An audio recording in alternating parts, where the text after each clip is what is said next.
এক গ্রামে থাকতো একটা মোটা বিড়াল। নাম তার ছিল গোলু। গোলু এতটাই মোটা ছিল, গোলুর সবচেয়ে প্রিয় কাজ ছিল খাওয়া আর ঘুমানো। সকালে উঠেই সে দুধের বাটি খুঁজত, তারপর রোদে গা এলিয়ে দিত।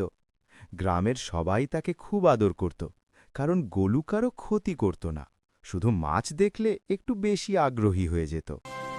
একদিন গ্রামে খুব সমস্যা দেখা দিল। ইঁদুরেরা ধান খেতে শুরু করেছে। সবাই চিন্তায় পড়ে গেল, এখন কি হবে? তখন কেউ একজন বলল, গোলুকে ডাকো। সবাই হাসল, এই মোটা বিড়াল, ও তো দৌড়াতেই পারে না। কিন্তু গোলু চুপচাপ শুনছিল। সেই রাতে গোলু ধীরে ধীরে ধান খেতে গেল। ঠিক তখনই ঝপ, একটার পর একটা ইঁদুর ভয়ে পালিয়ে গেল। পরদিন সকালবেলা গ্রামবাসীরা দেখল ধান ক্ষেত একদম ঠিক আছে। সবাই অবাক,